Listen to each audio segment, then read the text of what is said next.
Hey, bonjour tout le monde, j'espère que vous allez bien, bienvenue dans une nouvelle vidéo dédiée à Ansible et à AWX notamment. Donc on a vu lors des deux dernières vidéos l'introduction à AWX, donc qu'est-ce que c'est, qu'est-ce que ça représente, etc., son intérêt. Et puis lors de la vidéo précédente, on avait fait l'installation d'un AWX à partir d'un Docker et de Docker Compose, mais grâce à l'installeur, on va dire natif entre guillemets de AWX à base de Ansible sur une machine en local. Donc ici on a bien nos containers qui tournent. Donc je vais accélérer un petit peu avec quoi j'avais fait un léger coupage, redécoupage de la vidéo parce que ça avait mis du temps à se lancer. Et finalement, donc du coup, on a notre AWX qui est présent et on peut s'y connecter. Donc ça c'est cool. Donc aujourd'hui, on va voir l'interface graphique de notre AWX. Alors j'ai créé quelques petits éléments juste pour en avoir un peu sous le coude, pour voir un petit peu des choses sous le coude. De toute façon, on va l'utiliser au fur et à mesure. Là, c'est vraiment le but, c'est de découvrir l'interface graphique. Donc, cette interface graphique, globalement, donc qu'est-ce qu'on peut dire? Colonne de gauche, c'est là où tout se passe. Voilà, vous pouvez la réduire ou pas. Et puis vous avez donc la view, les views. Principalement, donc vous tombez sur le dashboard par défaut, qui vous permet de voir le nombre de jobs qui ont été lancés, donc le nombre de playbooks qui ont été lancés dans la journée. Et vous pouvez faire des variations bien sûr du graphique.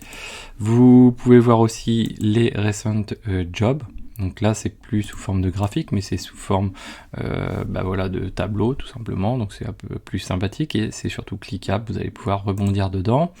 Vous avez les recent templates. Donc là, oui, je crois que j'en ai pas créé. Et puis en haut à droite, on a le user. Donc la possibilité de se déloguer ou d'avoir des détails sur le user. Alors vous voyez que je pense que ça fonctionne moyennement. Peut-être que mon user, l'ID qui est créé par défaut est peut-être pas terrible, je ne sais pas. C'est un petit peu bizarre. Sinon, en bas à gauche, vous avez accès aux settings ici. Et vous allez pouvoir d'ores et déjà configurer votre AWX, notamment choisir si vous souhaitez une authentification, une login par exemple du Google Auth, du GitHub Auth, du Azure, du LDAP bien sûr. Voilà. Ensuite, quelques petits éléments sur les jobs. Donc là, c'est des éléments par défaut sur les jobs. Donc voilà, on va retrouver des connection timeout, les modules qui sont autorisés. Voilà, on peut en autoriser, en refuser. Là, c'est vraiment... Donc il faut prendre AWX comme un autre élément par rapport à Ansible. Ansible, bon, tout le monde peut le lancer, faire un petit peu ce qu'il veut, avec sous réserve des droits de SSH. Là, c'est la couche au-dessus. On est, qui a le droit de faire quoi avec Ansible derrière. Donc on peut autoriser des modules ou pas, on peut autoriser des users à faire à interagir, à créer tel ou tel job, etc. Donc c'est un petit peu différent. Voilà sur cette partie-ci. Qu'est-ce que l'on avait d'autre encore? Système, ouais, on a quelques petits éléments sur les settings système, de base. Vous allez retrouver donc l'URL, qui est à définir pour faire du HTTPS. Qu'est-ce que l'on a d'autre intéressant? Refresh token, etc. Bon, là c'est plus de la connexion, rien de particulier. Alors si, vous avez quand même l'expiration du token qui peut être intéressante pour déloguer les gens par exemple. Est-ce qu'on accepte ou pas de faire du basic auth HTTP, etc. Alors derrière, AWX a aussi une API, donc c'est aussi pour ça qu'il y a des éléments de configuration qui vont pas forcément nous parler pour l'interface graphique, mais qui seront peut-être plus parlants avec l'API. Activité stream. On n'a rien de particulier là-dessus. Et logging settings. Donc là, c'est la manière. Qu'est-ce qui va être logué, de quelle manière principalement. Donc nous, on n'a rien de configuré pour l'instant. User interface settings. Alors vous pouvez customiser le logo, vous voyez. Les login infos, etc. Donc vous pouvez vraiment quand même. C'est quand même un outil qui est assez configurable, personnalisable, customisable. Donc ça c'est assez sympathique. Alors maintenant en termes donc en dehors de la configuration, on va dire ces aspects un petit peu spécifiques à AWX. Donc première chose, on a un volet Access donc, qui est hop, ici, on va retrouver 3 éléments, 3 objets dans l'Access. On va retrouver les users, les teams et les organizations. Donc l'élément de base le plus haut, c'est l'organisation, qui ressemble un petit peu à l'organisation qu'on peut retrouver sur GitHub. En gros, c'est une grosse enveloppe, une grosse boîte, dans laquelle on va pouvoir mettre différentes équipes. Donc ça c'est bien si vous voulez faire travailler donc l'organisation, si vous êtes vraiment dans une structure qui est assez large, vous allez pouvoir définir deux niveaux un petit peu d'équipe, dire voilà, il y a la partie front, la partie back, et dans la partie front, on va avoir des devs front et puis je sais pas, des DevOps front, etc. Et bien là ça va vous permettre vraiment de calquer à ça. Donc là vous allez pouvoir cliquer sur Add et ajouter une organisation. Donc on peut mettre, je sais pas, comme ceci par exemple. Donc là vous pouvez lui affecter une description et éventuellement affecter des groupes d'instances. Là c'est pas le cas. Donc voilà, on vient d'en créer une. Donc si on regarde, on va la retrouver à ce niveau-là. On peut savoir combien il y a de personnes et combien d'équipes affectées à cette organisation. Et puis on peut bien sûr aller la modifier à droite ici. Il y a la possibilité d'ajouter des credentials Galaxy. Donc là pour la récupération de rôle Galaxy, etc. Globalement moi je vais pas trop utiliser cette partie là, on est plus sur du GitHub ou du GitLab directement et pas sur du Galaxy. Après vous avez donc surtout très important pour pas louper de choses, vous voyez quand vous êtes dans une organisation, mais c'est valable un peu pour tous les éléments, vous retrouvez un système d'onglets ici, donc il faut pas hésiter à aller voir un petit peu ce qui s'y passe. Par exemple ici on va avoir les access, on va avoir les teams. Donc là on n'a pas de Teams d'affecter à MyOrg. Donc voilà, vous avez soit plus de détails, soit des éléments complémentaires en termes de configuration. Ici vous avez la possibilité de vous promener aussi, vous avez plusieurs pages possibles et le nombre d'éléments par page. Ok. Donc ensuite le niveau, on va dire pyramidal inférieur, ça va être les teams, donc les équipes, qui vont faire partie d'une organisation. On peut avoir plusieurs teams donc là on va en faire une, my team, voilà. Et alors là, la petite subtilité, vous voyez, si vous cliquez, là on a tendance, comme on voit une loupe, on a tendance à se dire, tiens, ok, il va falloir que je choisisse un petit truc dedans ici. Malheureusement non, il faut cliquer sur la loupe et vous allez pouvoir sélectionner un élément. Donc là, on va le mettre dans xavkey.org comme je l'avais déjà créé avant, comme ça on va voir qu'on peut avoir deux teams dans les mêmes. On peut mettre ceci est une description. Donc là, effectivement, vous voyez que c'est quelque chose qui est plutôt pratique quand on a une structure qui est composée de beaucoup de monde, parce qu'on va pouvoir vraiment documenter, faire en sorte que les gens s'y retrouvent plutôt pas mal. Là toujours pareil, hein, ne pas oublier, voilà, on a créé une team, mais une fois que vous êtes sur la team, ou soit vous cliquez directement dessus, vous pouvez vous promener avec Access et Roles ici. Donc vous allez pouvoir affecter un rôle à cette team et dire cette team elle va avoir accès que à tel ou tel volet ou à telle ou telle partie donc si je fais next de AWX, mais du coup de Ansible par défaut. Donc là vous voyez qu'on a choisi une ressource job template, on va pouvoir dire tiens, dans job template je veux que ce soit les playbooks X ou Y qui vont permettre pour lesquels on va pouvoir avoir accès, etc. Voilà. Quoi d'autre encore? Donc Xavkey, c'est ce qu'on retrouve, hein, c'est notre utilisateur d'admin, hein, donc qui est à éviter d'utiliser finalement, à part pour créer des comptes, etc. Initialiser les choses au début, mais après l'idéal c'est de passer par un autre utilisateur. Ne pas oublier de changer le mot de passe par défaut. Ensuite, donc du coup, on a les utilisateurs dans le niveau pyramidal le plus bas. Donc organisation, teams, users. Et dans les users, bon là pour l'instant, je n'ai qu'un seul utilisateur, mais je peux en ajouter un autre. Et là, vous voyez qu'il faut que je rentre un username, un email et un password. Alors j'ai pas checké la correspondance avec Google Auth, etc. Comment ça se fait. Je pense que ça doit être une association qui doit se faire par le nom, par le mail, pardon. On lui rajoute un mot de passe et puis éventuellement d'autres éléments. Ah non, on peut mettre un système. Pardon. Je suis bête. Ok, et derrière on va affecter un rôle à la personne.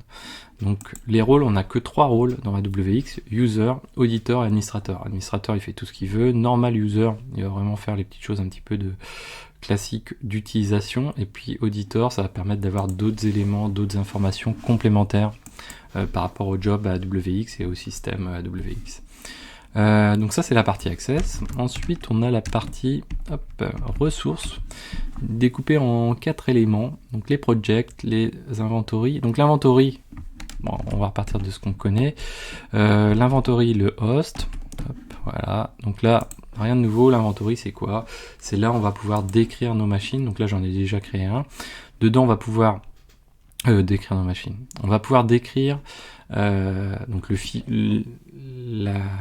la compilation des serveurs sur lequel on va vouloir agir à partir d'un inventaire qui regroupe un ensemble de serveurs. Dedans, donc on va le composer de host, donc c'est l'élément qu'on va voir juste après. Et donc là, vous voyez qu'on va avoir une ligne par host. Alors, ce qui fait que si vous avez beaucoup de serveurs, etc., ça peut devenir un petit peu pratique, mais pas tant que ça. On peut runner directement, vous voyez la petite subtilité, une commande directement en choisissant un module.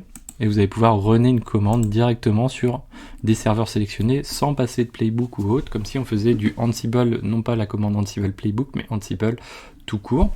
Donc ça c'est assez sympathique par contre comme élément. Donc là on est dans un inventaire, hein. On peut définir des variables d'inventaire qui vont s'appliquer soit juste à l'inventaire lui-même, soit à des sous-éléments.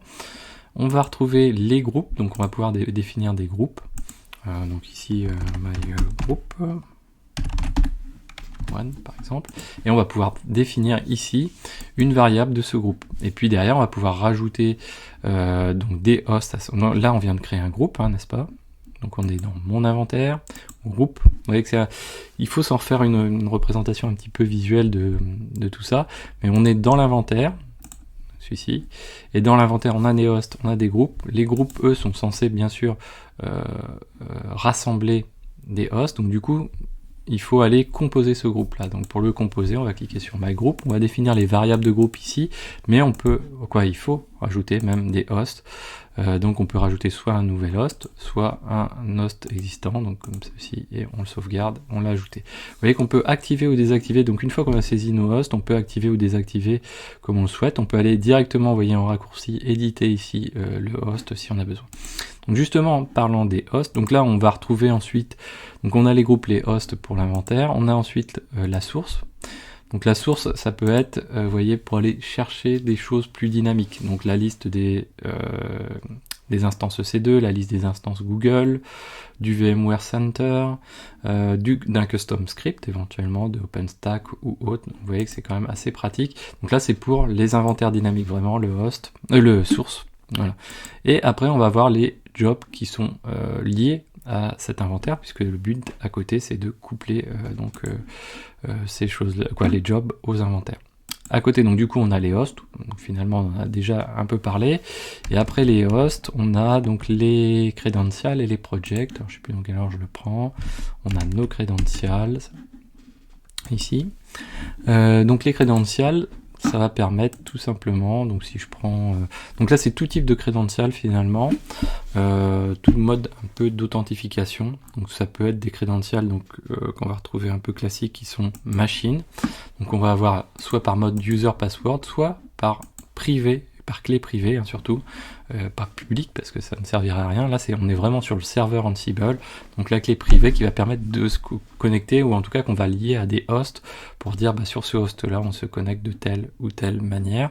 On peut saisir, si cette clé privée est sécurisée bien sûr, une passphrase, et puis l'escalation privilege pour saisir le sudo en fait, et quel utilisateur éventuellement pour le sudo. Donc vous voyez que on retrouve finalement tout ce qu'on a habituellement dans Ansible classique. Qu'est-ce qu'on peut voir d'autre? Ouais. Donc vous voyez qu'il y a vraiment plein de types de sources de credentials. On a du Vault, etc. Donc ça c'est assez cool.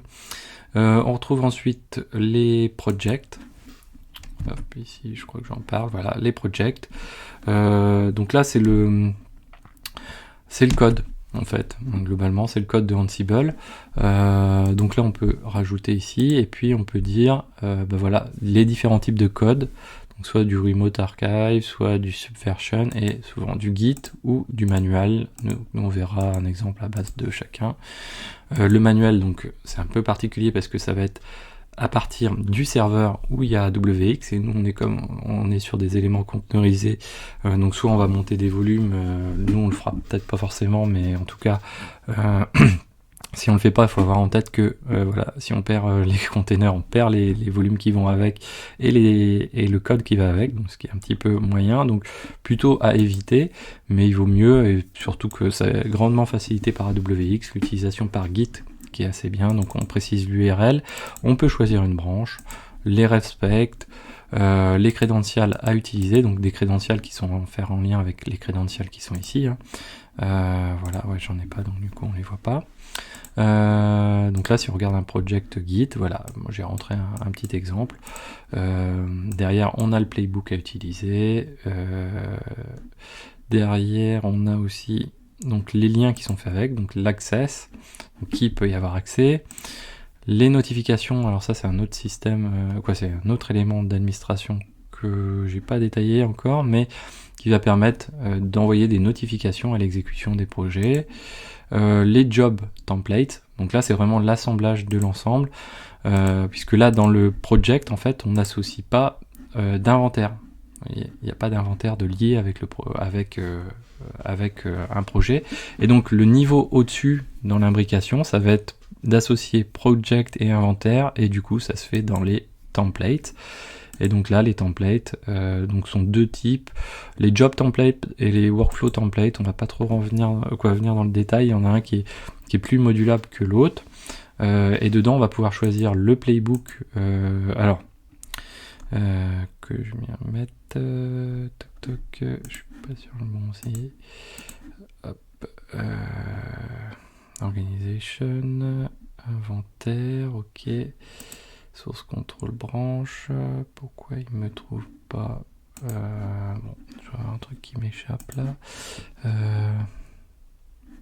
Voilà, ça, je suis reparti. Job template. Ah voilà, donc là on a le project, ok. Je trouvais plus le project. Donc là oui, on en a qu'un, donc du coup il est forcément sélectionné dessus par défaut. On peut aller choisir le playbook que l'on va jouer avec, l'inventaire qu'on va jouer avec, ici. Donc select, donc le but c'est d'associer vraiment les deux. Le type, est-ce qu'on est sur du run ou du check, donc du dry run ou pas, hein, donc c'est le -check de Ansible. Et puis on va pouvoir choisir le playbook. Alors moi j'ai pas de playbook, c'est pour ça qu'on voit rien, hein. J'ai pas de playbook dans le dépôt Git que j'ai mis, sinon il aurait détecté les fichiers de type playbook, et il vous permettrait de sélectionner lequel fichier vous voulez jouer. Ensuite on va associer des credentials pour le lancement, et puis vous voyez qu'on retrouve tous les paramètres de la ligne de commande Ansible Playbook quand on lance un run, et du coup le nombre de forks, la limite, la verbosité, voilà, on retrouve vraiment tout quoi, donc c'est assez sympa. Et puis derrière on peut sélectionner si on veut certains callbacks, certains éléments, etc. Donc ça c'est les ressources. Hop. Alors on a des définitions, ouais, ça on a déjà parlé en introduction. Donc on a le project, ça je vous en ai parlé, les credentials, l'inventaire. Ensuite dans l'administration on retrouve les types de credentials ici, donc là on va pouvoir créer d'autres types de credentials. On a les notifications, donc là c'est assez sympa, on va le voir ici, voilà. C'est vers quoi vous allez pouvoir notifier, ou comment vous allez pouvoir notifier. Donc vous voyez qu'on peut le faire par mail, on va pouvoir faire du Grafana, c'est un peu quoi, ça va être de l'annotation Grafana, de l'IRC, du Mattermost, PagerDuty, du Rocket.Chat, du Slack, Twilio et Webhook. Vous voyez qu'il y a du choix. Le management job, j'ai rien du tout, ouais, parce que j'ai pas de job, bon, ok. Les instances groups, donc là, c'est particulier, c'est pour l'aspect clustering en fait de AWX. Ça va permettre en fait de dire voilà, j'ai plusieurs serveurs, comment je répartis les choses, comment je répartis le travail en fait, les playbooks qu'il y a à faire tourner sur l'ensemble de mes serveurs. Et les applications, ça par contre ça me parle pas. Confidentiel. Non, je ne sais pas vous dire les applications, ce que ça représente.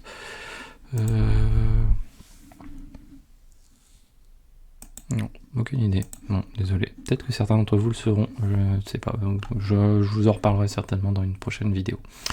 Voilà, donc j'espère que cette vidéo vous a plu. Donc on a bien sûr aussi les vues, hein, donc par job, par schedules, par workflow et dashboard. J'espère que cette vidéo vous a plu. N'hésitez pas à la partager, à mettre des pouces bleus, à commenter. Et moi je vous dis à très bientôt sur Xavki.